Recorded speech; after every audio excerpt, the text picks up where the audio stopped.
Hey everybody, welcome to River City Media's It's Still Real to Us.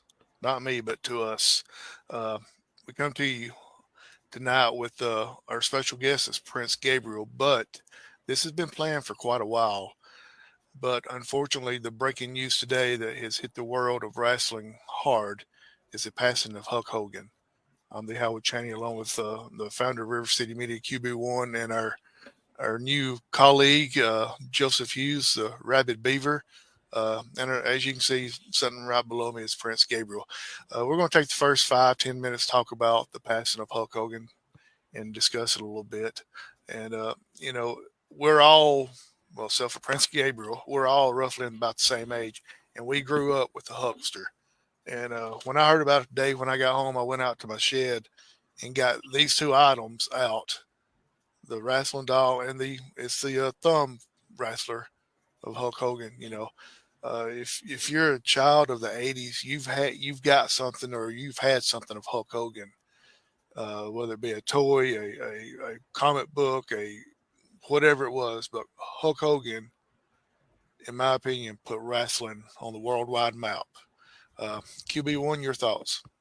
I can't say I was the biggest Hogan fan, but I was torn up today, man. It was like when I realized Hulk had passed, I never thought it'd have that effect on me, because I'm a Flair, and everybody knows the Terrys are my heroes, Gordy and Funk. They're two bigger heroes in my life than Terry Gordy and Terry Funk.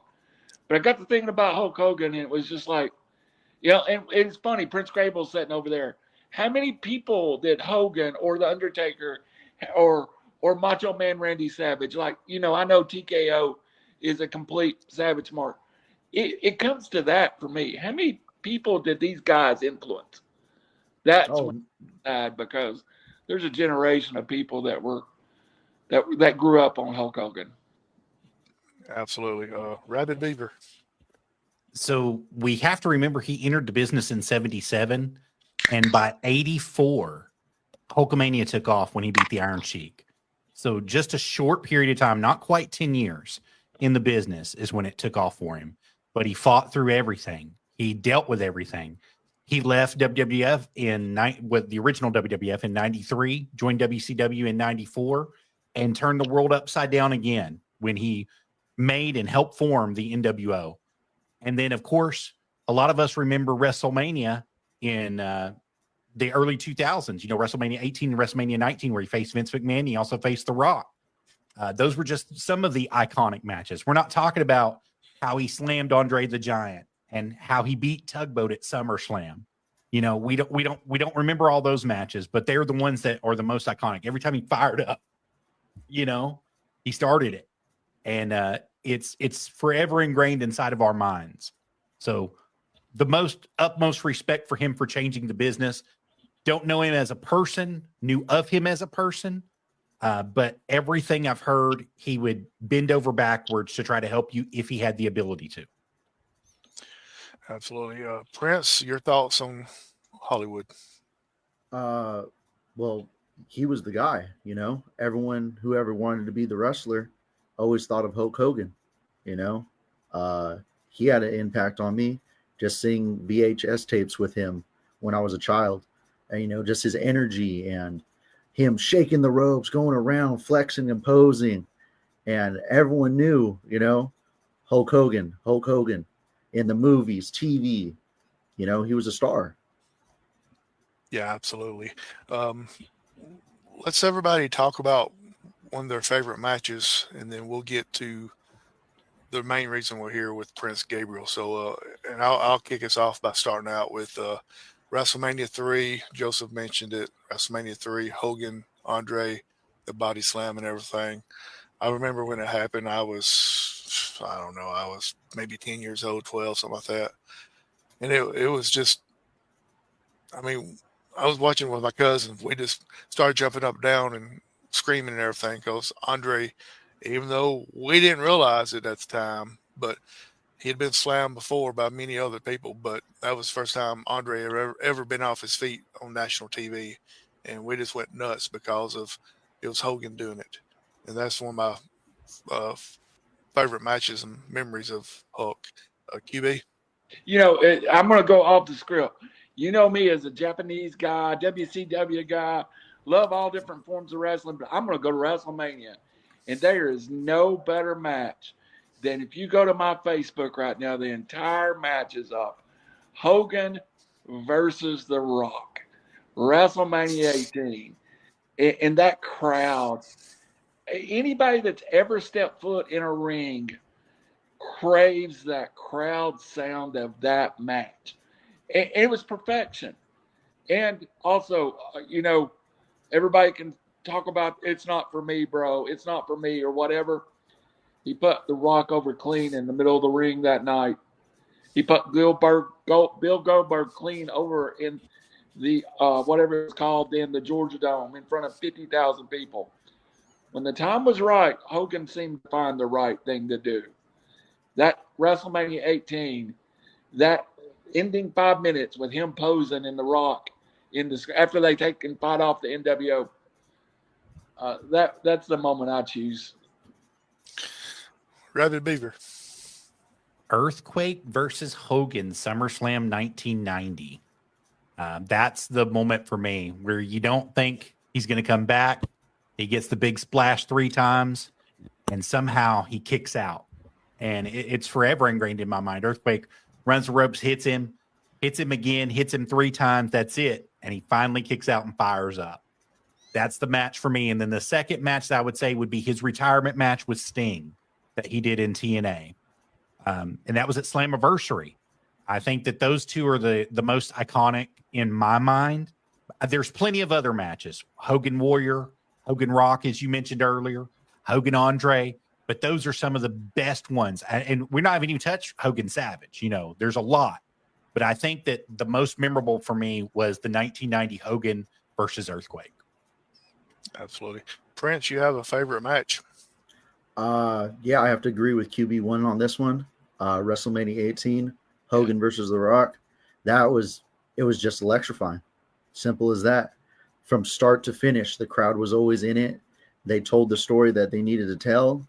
And Hogan, like you said, Hogan put over The Rock that night, and he knew it was at the time. And that's what was important. He was a businessman. He knew when it was time to do good business. So WrestleMania 18. You know the one we never even mentioned? Roddy Piper. Oh, yeah. Mm-hmm. Yeah. Absolutely. If there's no Hogan without a Piper. I couldn't agree with you more, to be honest with you, QB1. Our good friend John Seal says Hogan versus Sting was his favorite. One last thing, then we're going to move off here, move to our guests.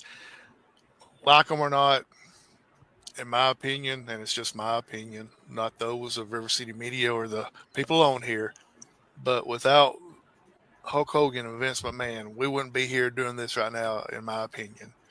So I want to read what Vince McMahon left after he found out about it today.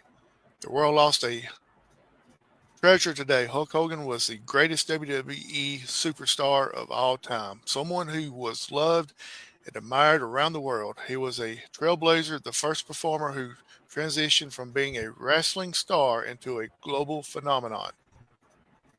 His grit and unbridled thirst for success were unparalleled and made him the consummate performer. He gave everything he had to the audience whom he appreciated, respected, and loved. He leaves with us one of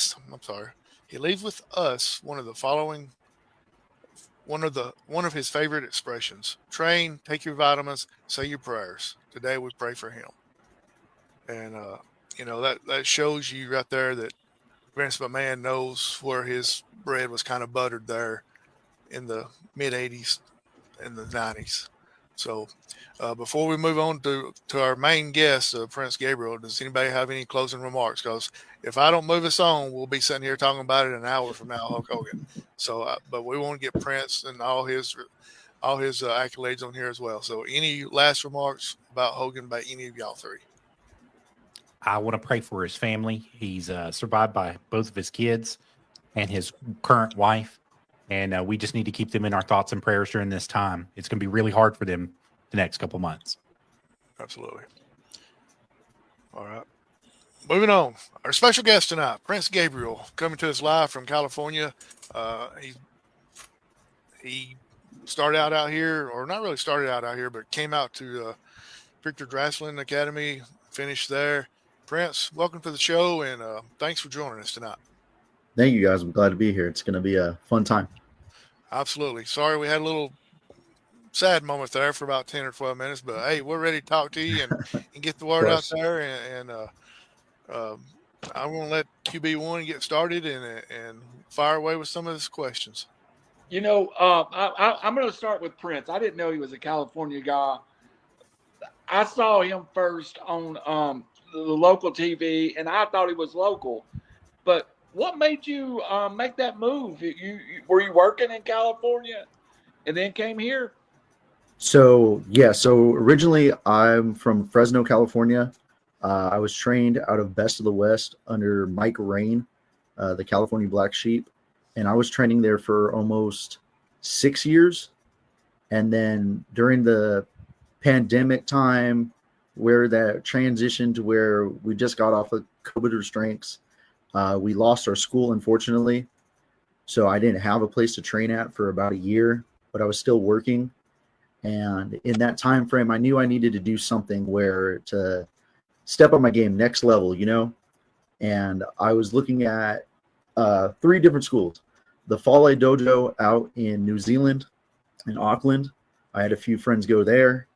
Dr. Tom's School in Tennessee, and the Nightmare Factory. So I was just going through those, and I was very close to going to Fale Dojo in New Zealand, but just the flight and being that far away from home was a little bit too rough. And then Tennessee, I had a few friends out there already, and they said it was the best place to go. And I went there, and I got trained by the best. Hands down, Dr. Tom's the guy. So when you were here and you were working with Dr. Tom, what did he that you had a 6 years experience walking into the dojo? Yeah. What did he take from that 6 years and mold you into? Just the fundamentals and the psychology wise of matches that I was putting on. Less is more. It's very simple. Less is always more. And I was doing a lot of stuff that, I thought was cool and thought that needed to be there, but it didn't. It didn't make sense. Like, why was I doing this and that when I can just do one thing and get the reaction that I was looking for? And then the cardio work, the in-ring work, just the minute details that we don't think about as like the fan wise, but as a worker wise, they make sense, and it just helped me change my game. That's deep. I mean, that's pretty much wrestling. Young wrestlers, and I'm not young by any set of the imagination, but even back in my day in the 80s, it was always slow down, slow down, slow down, Mm-hmm. slow down. When you think you're going too slow, go slower. Mm-hmm. Is that something that, as a young wrestler, you just want to put 6,000 moves into 30 seconds that you got to learn to make it mean something? Definitely. When I first started, that's what I thought it was. I thought it was power bombs, power slams, let me do a flip off the top rope. Let me learn all this stuff. But I wasn't getting anything back, if that makes sense. Yeah. The fans were just like, okay, he's just another guy. He's just another body in there doing stuff. But once you get to that aspect of telling a story and having them invested and them feeling emotions, I can bring up one story. There was an angle where I was friends with this cowboy. Me and him were best friends. We tag teams. We did all this stuff together. And I was a champion at that one point, and I lost the belt. And the belt drove me insane. It drove me mad. So I turned on him. And just that simple turn, because I was face for almost 4 years, or the good guy for 4 years. And that simple turn where they, that breath they took in and that shock and awe, it clicked. I said, oh, this is what I'm looking for. This is the reaction I'm trying to get. You know, it's not the power bombs and the 630s and the stuff like that. It's the emotion you get into people with. That's why we all got involved in wrestling, because you can remember these moments that made us feel a certain way, made us feel, you know, like we were talking about Hulk Hogan slamming Andre the Giant. You might have not been there, but you know you felt that energy of the, oh my God, this is incredible. This is this is never seen before. And yeah, so that was the simple way. Joseph, I'll come to you after this question. And you know what my mind went to, Prince, as you were talking, I think it's the one moment in my life that is the moment I'll never forget, is watching Dusty Rhodes and Nikita Koloff come into the ring as the superpowers and that crowd popping. And it was so unexpected. Magnum had just had, you can almost take those moments as a fan, which I am, and they become a lifetime moment. It's I would say it's in something like a rock concert. It's just an adrenaline rush as a fan sitting out there. As a performer, are you aware when you get that reaction, that adrenaline rush from your crowd? Yes. More recently, I've started feeling it more. Like it's a feeling that I don't know how to describe it. There's no words to describe it. You just have to feel it. You're in these moments where these certain things happen, and you walk away and you're like, that was something special. There was something different about that match, where, you know, whether, you know, it was a storytelling moment where, you know, a line of moves lined up perfectly, or, you know, your promo went really well where the people felt it. And just the moments you create in the ring that you realize these are the ones that count the most, you feel that deeper. As long as Joseph ain't going to show no pictures of him in black tidy trunks, over to him this week. Not yet. Maybe a little bit later. But Prince Gabriel, I'm going to start off with kind of a story. You know, I'm friends with Diamond Dallas Page, and he's told me several times about him and Macho Man Randy Savage. And he was speaking to me here recently about a match that he had in the Georgia Dome. And he said that Macho was just tearing him apart left and right. And he didn't feel like he had any energy or anything. He said, but he was learning something from Macho, because he, at one point, Macho picked him up and he whispered in his ear, "Diamond Cutter right now." And he looked at him all crazy, and then he gave it to him. He said the crowd went insane. And he said that he was listening for the pop from the crowd. Is that something that you got from coming to Dr. Tom School, is listening to the psychology and hearing what the crowd's reacting to? Yes, you need to listen to the crowd. The crowd's going to tell you everything. You don't have to, you know, a lot now people always want to go over their match and talk about things and like that, but you can't do that out there in the ring, because you don't know how the crowd's going to react to you, especially since I'm coming from California. No one knows who I am. No one cares about a Prince. They think this guy's some egotistical maniac guy. They don't know who I am. And then I walk out there and I got to fill them out. I got to figure out, okay, what do you like? What's this? What's that? One of the biggest things I can remember when I was out there, I would wear the crown. I would come out there, I would do my thing, and they would chant Burger King, Burger King. You know, I wear shiny tights. You got to laugh at yourself sometimes, you know? So if I'm being a heel that night, I'll yell at the crowd, "I'm not Burger King. I'm the Prince. You should respect me." Or if I'm face, "I got you a deal on some Whoppers, bud. We're going to go beat this guy's ass. This is it." Yeah. So you just got to listen, and they're going to give you everything you want. You know, when they're sitting there waiting for that big pop, that big moment, the big move, or, you know, they're here, ooh, ah. You can feel that stuff in there. But you just got to listen to them, because they're going to tell you what they want and what they don't want. So, yeah. And in learning how to listen to the crowd and to build your psychology the way that you want, what's the most important thing from hearing them? Are they booing you as loud as they can, or are they loving you as much as they can?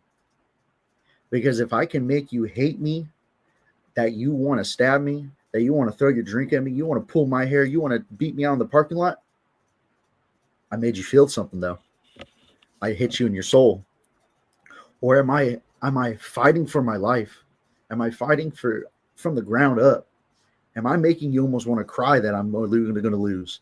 Or you're screaming your head off, oh my God, he's my favorite guy. Oh my God, he's so handsome, so beautiful. He's the prince.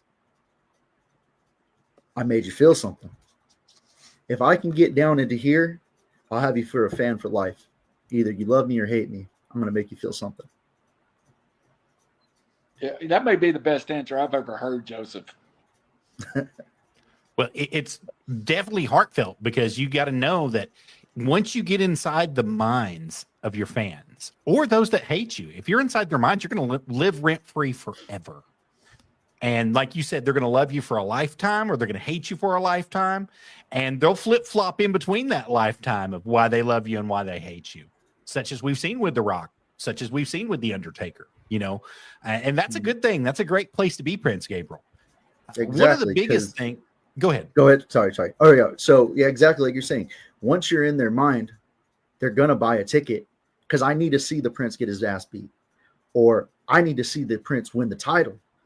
They need to be there. Once you're invested, they're gonna keep coming back to follow your journey. Absolutely. And inside of that, you have to realize that it takes going to a place and learning that sometimes. And so a shout out to you, and a shout out to Jacobs Pritchard Wrestling Academy and Dr. Tom Pritchard, who might be retiring from training altogether and just be doing seminars here pretty soon from what I've gathered. You were one of his last classes. So you have kind of the edge on a lot of people coming into the industry that want to be inside the industry. Give them some guidance about what they need to do, where they need to go, and how they can excel in this industry to become the best. Like you said, Dr. Tom, the good doctor, he's literally the best trainer. If it's true that, he's only going to start doing seminars, not run classes, hop onto those last classes, get in there. Because like I said, those 3 months I was with him, best 3 months I've ever invested. You got to bet on yourself. You're not going to get anywhere just being handed it. You've got to go put in the work. You've got to go to the shows. You got to go, you're going to spend miles on your trucks, on your cars. You're going to get countless hours. You're going to miss family. You're going to miss weddings, birthdays, anniversaries, everything. This is the hardest thing that people don't realize is all the back stuff of professional wrestling. I remember I drove to San Diego, 8 hours down, 8 hours back, and then I had to get right back to work. And, pay was horrible. There was probably, a handful of people. But sometimes you need those reps and experiences to understand where you need to go. Okay, every match I've had so far, there's a learning part that I've gotten from. Every match isn't just a match. You learn something as long as you go through them. Whether it's good, bad, in between, there's always something to learn along this journey. And Dr. Tom helped me a lot with that. So kudos to him. Thank you for everything you've done for me. I'm not done yet. Just getting started. I'll be back into Tennessee to visit the good doctor soon enough. One last question for you. How important is it to go in this with confidence, to build yourself up and to keep building yourself up? Oh, confidence is huge. So back when we still had the school, I was a part-time trainer. So I would help the newer class with just the basics, the fundamentals, rolls, lockups, chaining, things like that. And just seeing people who've come in shy, wouldn't look you in the eye, always staring at their feet, to speak on a microphone with confidence, their voice loud, they're booming, a whole different character comes out. And just that confidence is like, where was this person? This person's always been there, but you just got to unlock it. Everyone's got confidence. Everyone can talk. Everyone can do it. You just got to be motivated in the right way. everyone has a different motivation and different training style. So it's a little bit difficult sometimes, but you just have to figure out how they train and how you can unlock that potential and confidence. Once you unlock that, stars. Prince, when you first popped on here, I told you I liked your shirt, and of course, our good friend John Seal says he likes Prince's shirt as well. So, Bucky's for life. absolutely. We're kind of talking about present day. I want to go back to Little Prince, back when Little Prince we was Prince. wee Prince. Absolutely. What got you started in the wrestling business? So I found a VHS tape of a Survivor Series. Don't ask me which one. I don't remember. But I know it was a Survivor Series tape. I remember The Undertaker. I remember Bret Hart and Shawn Michaels. I remember those three guys. And like I said, we were talking about this before, but The Undertaker was my all-time favorite. Just how he walked out, his entrance, the gongs going off, the slow-paced walk. You felt the energy in the room shift. The dead man's here. He's going to bury someone alive. Oh my God, I'm scared, but I'm entertained, and I'm hooked. And I knew from then, this is all I want to do. This is what I have to do. This is what I was put here to do. How long did it take you to get your first match? All right. Do you want the backstory or do you want short version? We want you to tell us whatever you want us to know. All right. So I went to school in Fresno State. My very first job was at a gym. And the interview process, I had to go through like 3 interviews. And the personal trainer I was supposed to meet went on lunch break. So I'm waiting there. And this other guy ran like the HIT style classes, like the group training classes. And he goes, I'll do the interview. I'll talk to him. And he's all like, so why do you want to work here at the gym? Why do you want to do this? And I was all like, oh, to be honest, I just want to save some money up and move to LA and go to the Santino Bro School to become a professional wrestler. And he looks at me crazy. He looks at me like I'm dumb. He's all like, why would you want to do that? I just want to be a professional wrestler, man. That's the dream. That's what I want to do. And he goes, no, I know that, but why are you going to go all the way to LA when you could do it here in Fresno? And he pulls out his phone and shows me his highlight clip. He was a professional wrestler. Nice. I go, if that ain't God giving you a sign, you're on the right path. What is? So, close to 8 or 9 months go by. I'm begging this guy every single day. Hey, man, can I meet the trainer? Hey, man, can I meet the coach? Please, can I meet him? He's like, are you sure you want to do this? Are you positive you want to do this? He's like, once you do this, you're not changing. You're not stopping. He's like, I won't let you. I'm like, man, just let me meet the guy, please. Finally, one day he goes, all right, I texted him. You can go to the class and just hang out. I'm like, okay, fine. It was a tiny, like storage room, like barely fit the ring, 18 by 18. That was it. It was a ring, a little office. These 2 guys came in there, had no business being in a professional wrestling ring. And I'm watching them take bumps and do a little chain and things like that. And he's like, oh, so what do you think? I think, sign me up. This is the rest of my life.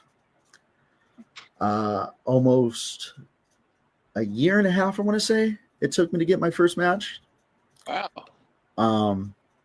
Yeah, it took a little bit of time. We had a student showcase, and I think there was about 6 people in the crowd, 6 or 8 people in the crowd. And that was the first time. My name wasn't Prince Gabriel. I was going to be called Marcus King. So if this ever comes back up and my name gets changed again, it's Marcus King. But there was already another guy named Marcus on the show. So they're like, change your name. I go, I've never thought of my name. I don't know who I am. I'm just throwing names out there. So I go and say, oh, my name's Masima.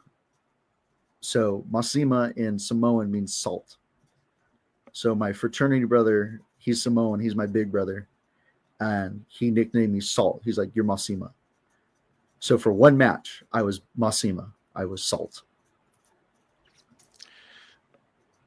So once you got in the ring, how did it feel when you took that first run against the ropes and your first bump? The first bump, I was shocked. I was like, this isn't natural. It's weird. You're throwing yourself on the floor. But like, I've been an athlete all my life. So once it like clicked, I was like, okay, this isn't bad. But running the ropes, that was a different deal. I don't have the best footwork, but definitely hitting those ropes and getting that bruising on your back and your ribs, it was painful for a little bit, but once I got it down, it was simple enough. Last question, and I'll turn it over to QB1. How sore was you the next day after that first running the ropes and bump? Bro, I couldn't get out of bed. I can remember that. I was like, what? Why do I feel like I was in a car wreck? Why does this hurt so bad? I was all like, I thought this is hurting. And I realized, no, everything in that ring hurts. QB. You know, Prince, to be honest with you, Joseph finds a lot of guests up in the Knoxville area, and I've seen you before, and I've always thought your presentation was great. You spend time with not only your hair, your ring attire. When you enter the ring, you look like a star. How much is that a part? You know, I'm a big fat ugly guy. I can go get dressed. I'm gonna be a big fat ugly guy, but to look like you do, it's got to be something you planned out. Tell me about that at presentation. Presentation huge for me. Like I said, going back to the Undertaker, his presentation, how he came out, how he looked.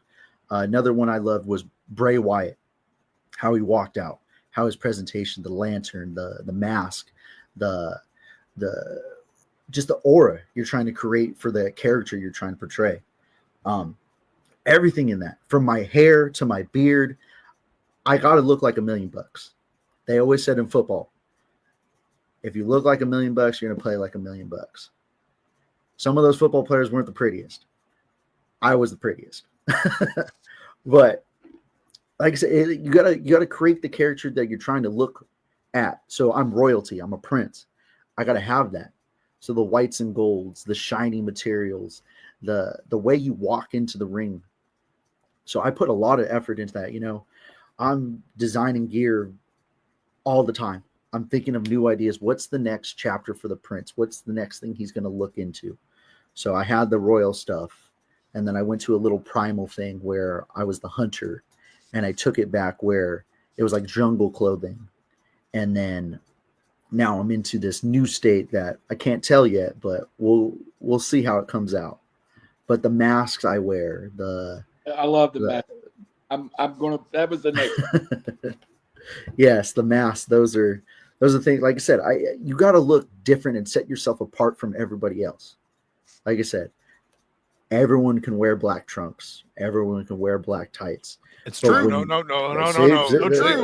We got a picture proving that not everybody can wear the black trunks. Okay, not everybody, but majority of people, right? But what's going to set you apart right when you walk out that curtain? What's going to make them remember? You said my mask? Okay. My entrance, sometimes people say, when you spit the water out of your mouth and you roar like a lion, I remember that. Anything that I can get them to remember that, to tell someone, to tell another friend, to another friend, we got to go see this Prince guy. He's the guy of the show. You got to see his mask. You got to see his cloak. You got to see his ring attire, whatever it be. It's a huge part in the role. And like I said, my hair, this is the moneymaker right here. You got everybody wants the hair. Everyone loves the curls. Everyone loves the color. The girls scream and shout. You know, that's what it's all about. I'm larger than life. I'm the character everyone dreams of. The prince in the shining armor. I'm the guy who rides the white horse and saves the girl. Or maybe I'm the evil guy. It just matters. That's awesome. And hey, for us fellows that's going bald, You could save some of that hair if you get a haircut. I'll donate some to you. I got you. Don't worry. I got some up here. Hey, by the way, I did see the Undertaker, Triple H at WrestleMania. How he did too. It was that setting was the best of the whole night. It stole everything. So I'm with you on the Taker. Matter of fact, I marked out so bad watching the Undertaker at WrestleMania. The people around me might have told me to shut up because I was screaming. Maybe. Hey, you also put a lot of energy into what I call forward injury. You make sure to make a presentation. Your ring entrance, you're very, very animated in that. By the time you step into the ring, you've kind of established yourself by everything you do outside the ring, don't you think? It's methodical. Yes. You've got, it's just very methodical. Because like I said before, you need to tell who you are before you step foot in the ring and before you lock up. If you can do that, the people can understand your character and understand what's going into this show. So like I said, I go in, I get the water in my mouth, I spit it out. You know, I do a little Triple H impersonation. And then every time before the show, I look around, what is my setting? Where am I at? What can I do to stand out? So a couple weeks ago, I was at Rodeo Pro out in Bakersfield, California, and we were outside, and they had like a little entranceway, little zigzag thing, and everyone went down that zigzag thing, no matter what. No one went outside the barrier. No one went into the fans. Everyone followed that, went in the ring, did their thing. All right, I'm going to go through the crowd then. I'll kick open the doors. I'll jump in the crowd, and I'll run through the crowd and high-five, slap, hug everybody, stand on the bleachers and scream. It's those little things that set you apart that make a memory for someone that's like, wow, I want to go back and see that guy because maybe he'll be next to me and I can get a high five of him, take a picture with him real quick. So the presence is always needed right at the beginning to understand who the character is and who you are. Awesome. Hey, Joseph, I'll come to you after this question. And I want to just ask you, we are all located in Tennessee, and we've got Rocky Shaw here from 12 Gates Promotions. I noticed on here. He's been talking. Rocky talking about that red and black, though. I don't know about that, Rocky. We know what the indie scene and the local scene is here. What do you have in California? And you know, I lived in Cali for a while, and at the time I was there, was not a lot of scene.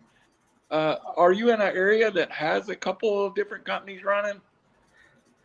Yeah, like I said, I'm part of a few companies that run, and like I said, I run up and down California, up in California and to Nevada. So I'm sometimes in Reno, sometimes in Las Vegas, but I'm all the way from San Francisco all the way to San Diego. It just matters what weekend it is. So, you know, there's down south, they're more of a lucha style. And then there's up north in NorCal, they're more of a technical style, like Tennessee was. Okay. There's a mix of everything in between. So that's awesome, Joseph. Take it away, my friend. And no, we don't want to see your black trunks. No, I have to ask this, and I don't mean any disrespect to anybody that I'm about to mention here, including yourself, Prince Gabriel, but you're a prince. Do you see yourself one day dethroning a king, such as King Shane Williams or Jerry the King Lawler, and becoming a king yourself? One day I will become a king, but my trials and my tribulations are still going on. Every match is, like I said, is a new learning lesson. So I can't be calling myself a king just yet, but one day maybe I'll step in the ring with a king and then I'll take his throne. Way he's acting, King KC Kazana could use some uppins right now. Casey. He is the Prince of Pain. So he can definitely establish that and make that happen. Mm. Prince Gabriel, he mentioned Casey Kazana. So I want to ask you, what was your biggest rivalry here while you were in Tennessee? I don't know. I mean, that first show with Casey Kazana definitely, it made a mark. It made my name, Everyone, I showed up to the show one day. They said they needed an extra person. I said, I'm down. Let's go. And the chance to wrestle, an NWA star, Casey Kazana, barely meeting him maybe 2 weeks earlier prior, going to a NWA JTP show and be able to step in the ring with him, that was probably one of my favorite matches out there. But like I said, everyone I stepped in the ring with, I learned something new from, from Keith Gavins to, yeah, I'm running a blank right now. Don't That's judge okay. me. That's all right. Let's talk about future matches. If you could have a dream match between you and anybody whatsoever, who would you choose and why? I'm retired, by the way, so Don't worry, QB1. I don't still want to put hurt my your trunks knees. on every once in a while. Anyone? Let's go. Let's go with Finn Balor. Oh, wow. Good choice. That's another one of my favorite guys. Like I said, the Bullet Club, that was another fun of factions that I loved. And from him being Prince Devitt versus Prince Gabriel, I think we can make fireworks. That would be an excellent choice. I couldn't agree with you more. Howie, I'm going to turn it back over to you. my New Japan blood just boiled, Rabbit. Well, Oh, yeah. Joseph asked you as far as a dream match. How about if you could face anybody past or present? Bray Wyatt. Wow. Like I said, I'm telling you, it's like this. Undertaker one day, Bray Wyatt the next day. Bray just had a presence to him. He was different, all the work he went through from, being Husky Harris and then finally found his character, who he was, turning into the Fiend. That was just the greatest thing ever in my opinion. And be able to have a match against the Fiend, I might not win, but just to be able to listen to him talk, because his stories he would tell in the ring from his promos, you listen to him, you get in depth, and you felt the words he was saying, and he always captivated you. So, Bray Wyatt, definitely.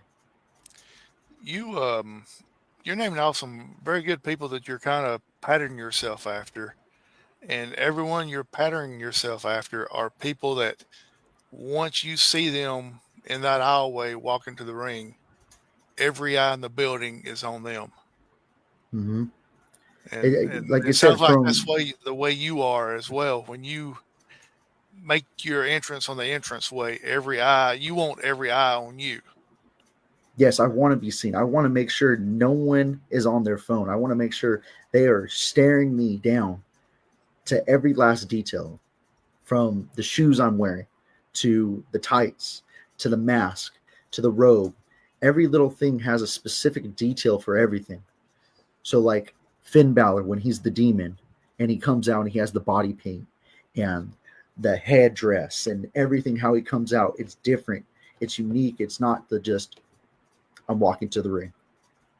Bray Wyatt, his slow walk with his lantern, him sitting in the rocking chair, the mask, the flickering lights, the fireflies, the Undertaker, the thunder, the boom, him with the smoke, him slowly walking. Exactly. You want those goosebumps you feeling. I'm feeling those goosebumps right now just thinking about that. Just those guys just walking. That's just a walk. They haven't even touched in the ring. They haven't wrestled a moment. But you always remember them. So I'm trying to recreate that just in my own version. Would it be like a dream come true to be able to take a coup de grace from Finn Balor? I've taken a coup de grace before. I've taken a double stomp before. I'm going to pass on that one. That was it's one of my least favorite things. But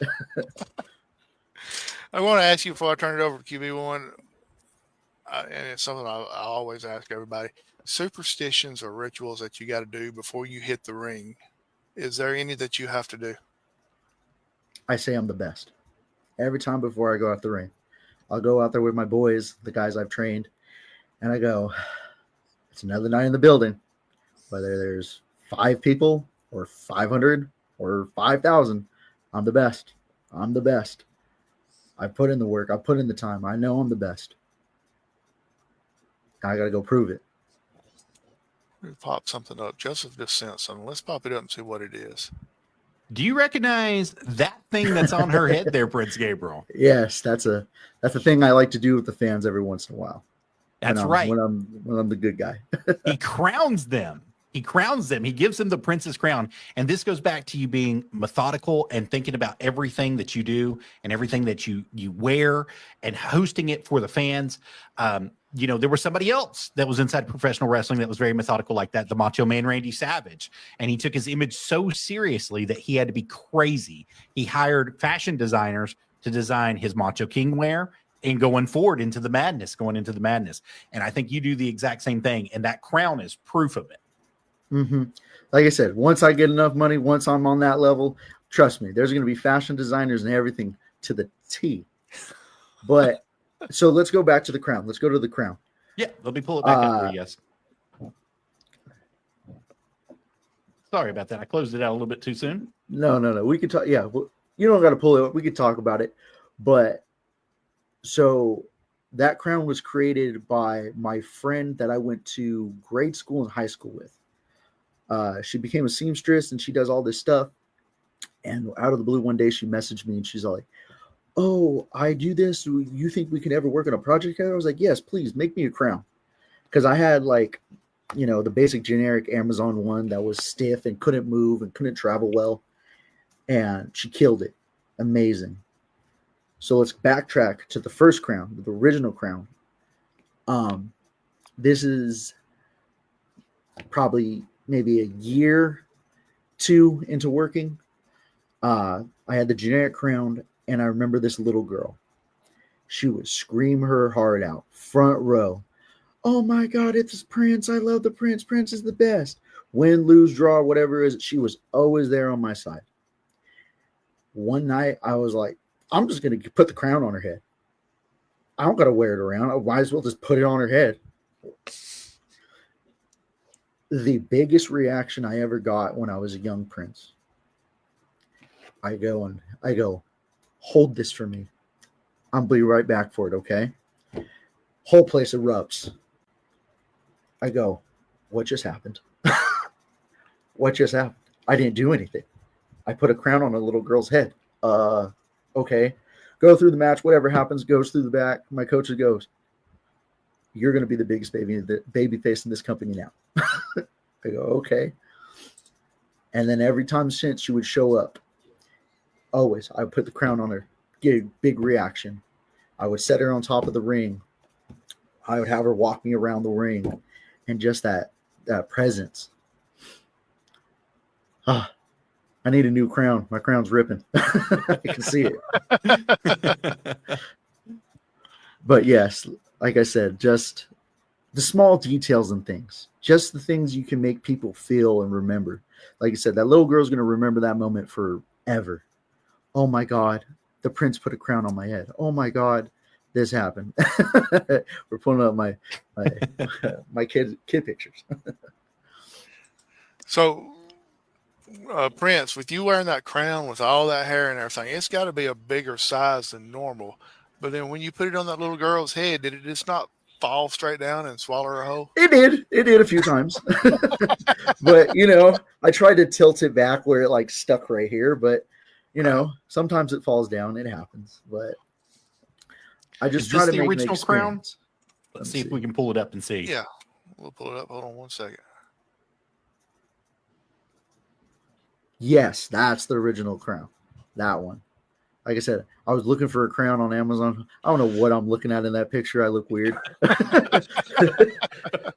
But yes, that was the original crown. I found it on Amazon for $20, $30, and definitely made me, just a small part of the character that everyone looks at that sees the crown. Well, Prince, we appreciate you coming on. We're not getting rid of you yet. I just want to appreciate you coming on. I love the backstory of how you got to where you're at now, especially applying for a job and basically meant to be. and I love the name Prince Gabriel. I do love that name.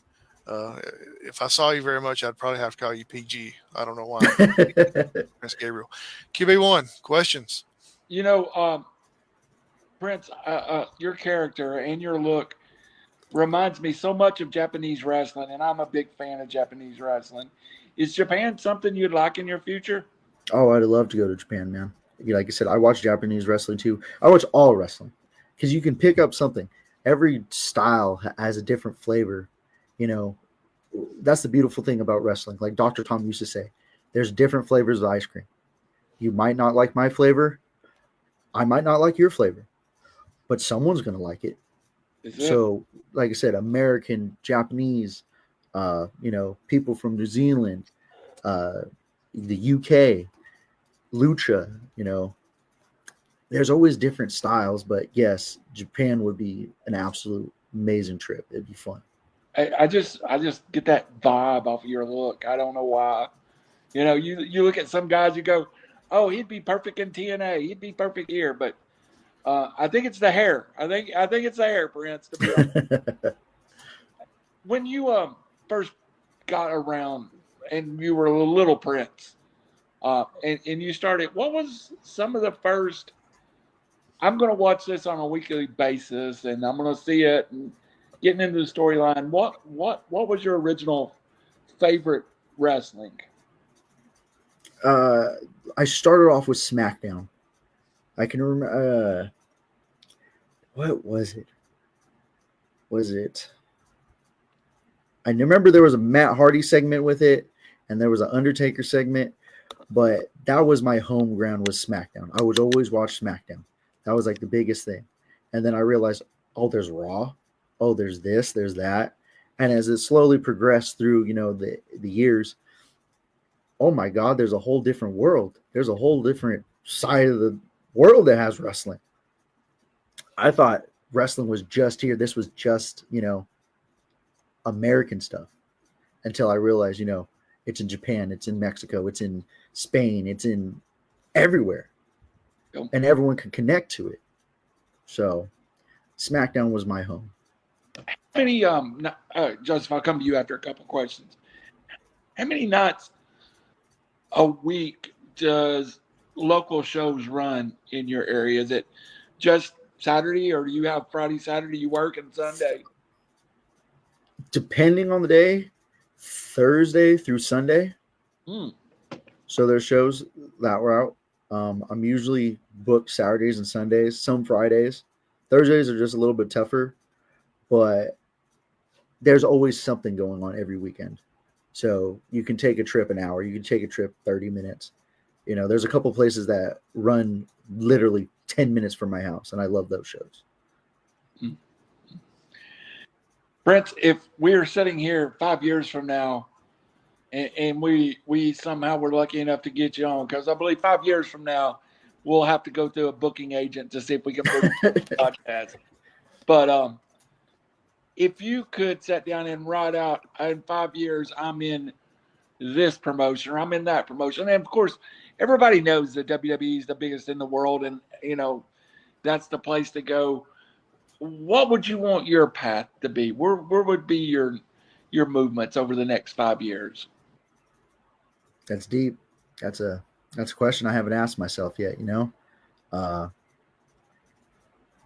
Just reflecting back, said in September it'd be 8 years, my 8-year anniversary of starting this journey, and 5 years, 8 years, a lot's changed. I went from practically being some guy called being Masima, being called Salt, to Prince Gabriel, to winning titles, to being main eventing, to having my, people come up to me like, you're the guy from the show. You're the Prince. I know. I've seen you on Instagram. I've seen you on YouTube. Oh my gosh. Can I get a picture? It's crazy. So that's just going to double, triple, quadruple 100 times in 5 years. That's a guarantee. I know that. Like I said, my work ethic, my drive. I'm not cocky. I'm just being humble. I don't know where I'm going to be in 5 years.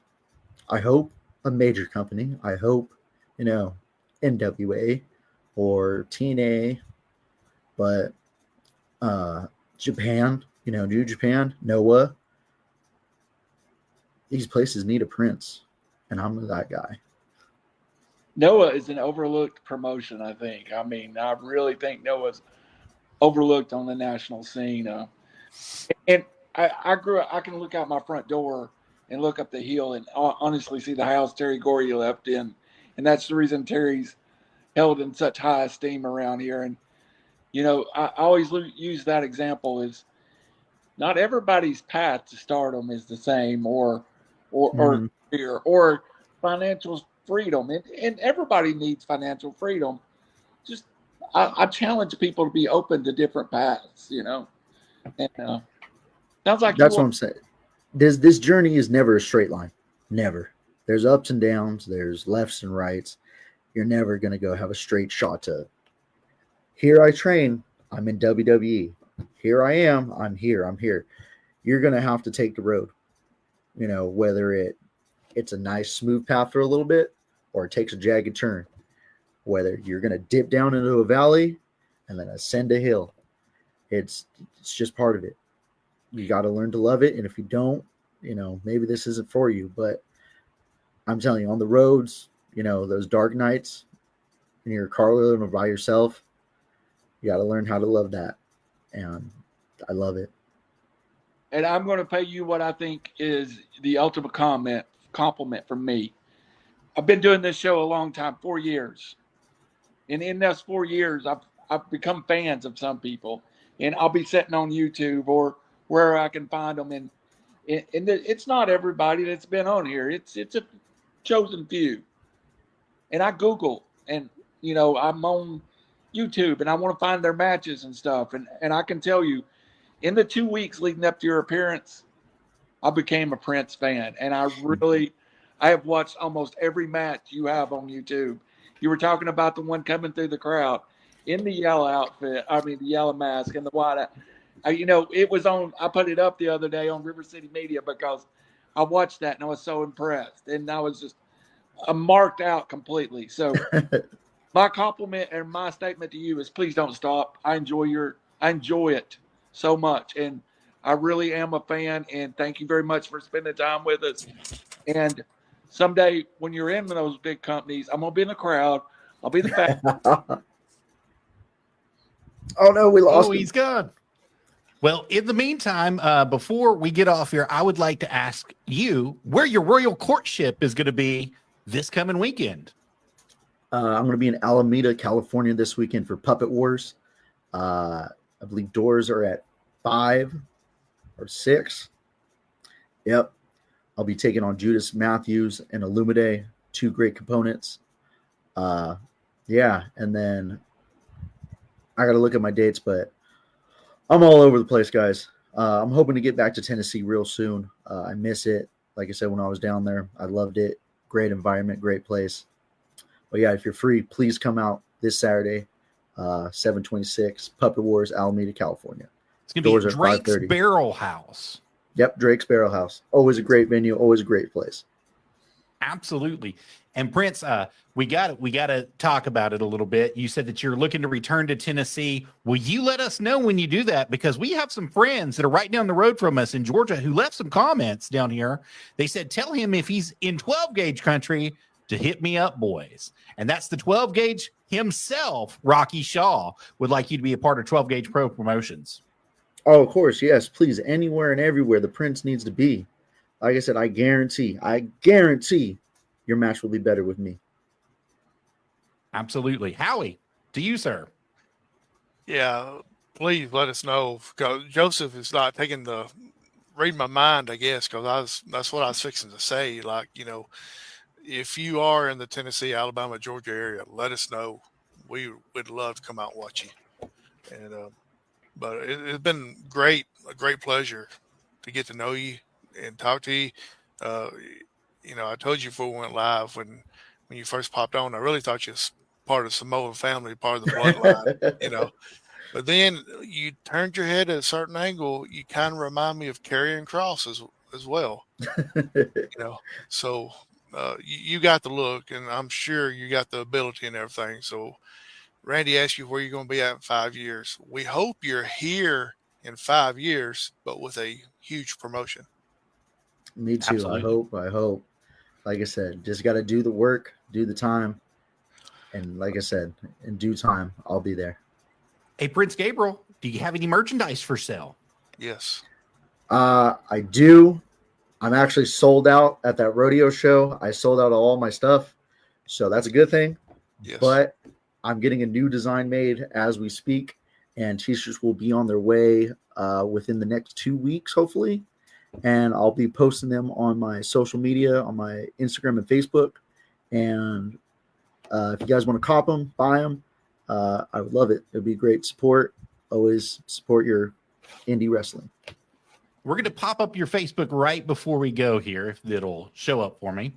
Joseph, when that stuff pops up, if you know, let us know, and we will put it on River City Media where everybody have a chance to get it as well. Perfect. Yes, please. That'd be amazing. And you can catch him right here. This is his personal page. And if you'd like to message him about becoming to your shows and working for your shows, send him a message, guys. He would love to get back with you. Is that right? Yes, correct. And then also my IG is wrestling_Prince97. Shoot me a message, DM on there. I would love to travel. Always willing to travel. If I have to get licenses for those states, I will. Like I said, let's add a little Prince to your show. Absolutely. Thank you so much for being here, Prince Gabriel. And before we go, would you like to call anybody out? I'm not calling anyone out. I don't look for fights. I just settle them. Spoken like true royalty. Exactly. I'm going to ask it a different way. Would you like to give a shout out to anyone? Shout out to Dr. Tom and all the Tennessee boys out there, all the guys I met. I don't know if you've had Austin Everest yet on this, but definitely get him on here. That's my brother from Missouri. Definitely, he's the next one. He's got the style. He's got the charisma.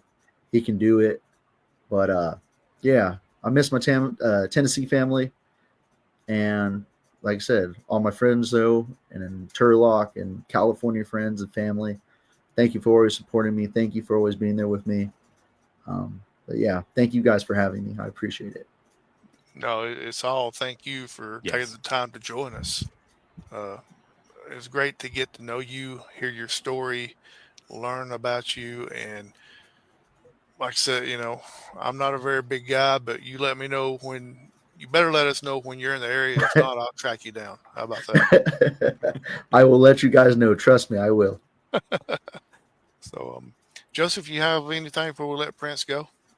I want to thank you for coming on and being our special guest here today on River City Media. It's still real to me. I still believe podcast. And the old QB is back. QB, do you have anything he's before back. we go? Hey, I had a call from a coworker, and I got a coworker, a good friend that's in the hospital, and he just called me. Shout out to you, Freddie. I guess he was watching us and didn't know if he'd called, he'd knock us off there. But shout out to you, brother. Get better. Only